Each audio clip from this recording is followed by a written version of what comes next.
Assalamualaikum warahmatullahi wabarakatuh. Kembali lagi bersama saya di channel Albirfan.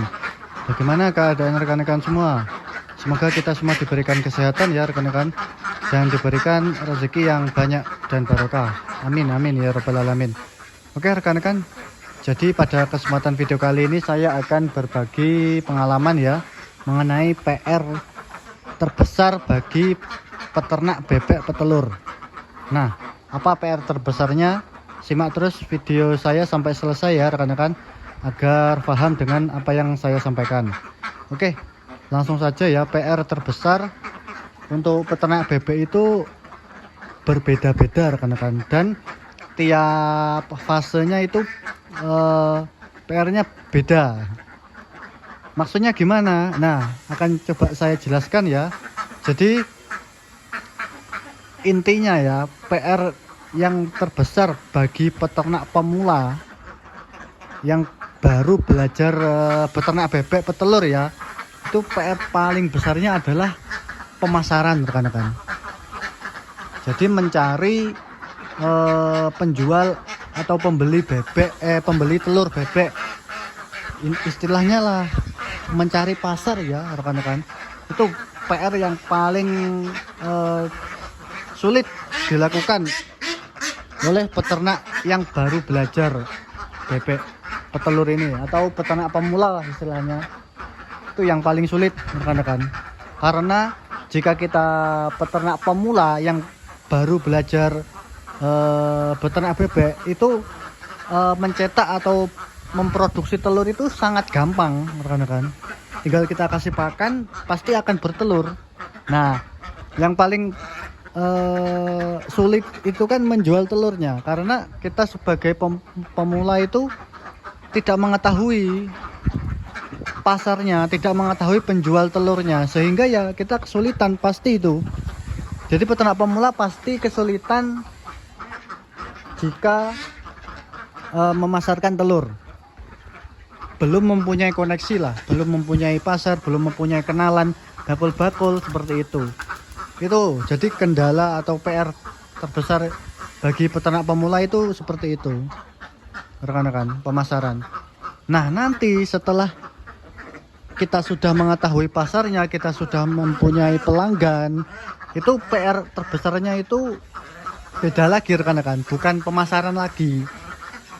Nah, ini jadi kalau kita sudah jalan, misalkan sudah mempunyai pelanggan tetap telurnya itu, nah itu PR terbesarnya adalah bagaimana menstabilkan telur bebek. Nah, itu rekan-rekan, bagaimana kita setiap hari itu telur bebeknya itu stabil, terus produksinya bagus, terus bebeknya itu sehat tanpa adanya penyakit. Nah, itu adalah PR terbesar bagi peternak yang fase-fase tengah-tengah rekan-rekan, fase tengah, dengan penjualan yang sudah cukup ada pelanggan, dan kita dituntut untuk menstabilkan produksi. Kalau bisa ya lebih banyaklah produksinya, setiap harinya selalu meningkat. Itu pasti akan menambah omset yang kita miliki rekan-rekan. Itu jadi kan berbeda-beda PR terbesarnya, tinggal kita itu berada di fase mana ya. Kemudian ada juga kalau kita sudah bertahun-tahun ya peternak bebek, itu PR-nya beda lagi rekan-rekan, yaitu adalah bagaimana kita meracik komposisi pakan itu seefisien mungkin, sehemat mungkin, dan produksinya itu tetap bagus. Nah, ini rekan-rekan ya, yang coba saya akan belajar juga lebih banyak ya tentang komposisi pakan, tentang bahan baku pakan dan nutrisinya. Itu PR terbesar bagi yang sudah jalan beberapa tahun ya untuk peternak bebek itu. Jadi bukan tentang pemasaran lagi, bukan tentang kestabilan produksi lagi, jadi tentang bagaimana kita membuat meracik pakan yang sehemat mungkin, sehingga nanti kos biaya pakannya pasti akan rendah. Dan jika rendah, ya tentunya pasti akan berpengaruh terhadap keuntungan yang kita dapat, rekan-rekan. Seperti itu. Jadi ada beda-beda ya fasenya. Ya memang semua permasalahan yang saya sebutkan tadi mungkin PR yang harus kita selesaikan, rekan-rekan, dan kita harus satu-satu menyelesaikan PR ini. Jadi yang pertama yang harus kita lakukan jika kita peternak pemula, ya kita selesaikan dulu masalah atau problem tentang pemasaran. Jadi kita harus rutin lah mencari bakul atau yang bisa bekerja sama dengan kita tentang pemasaran telur bebek. Itu sudah wajib ya, harus kita lakukan.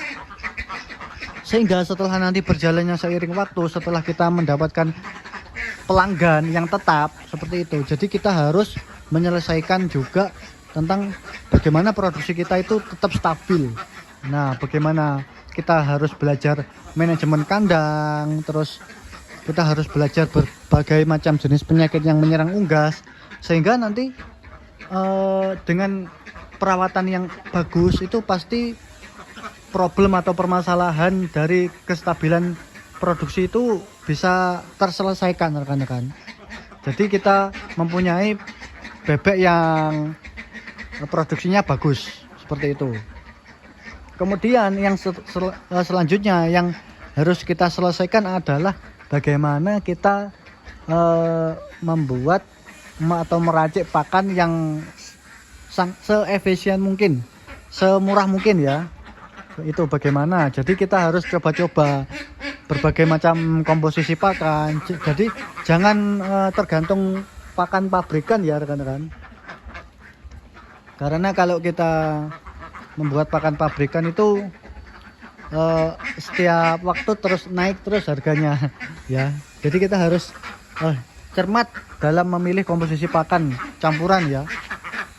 Bagaimana kita meracik pakan sendiri, terus komposisinya bagaimana, sehingga nanti kos biaya pakannya pasti akan menurun, rekan-rekan.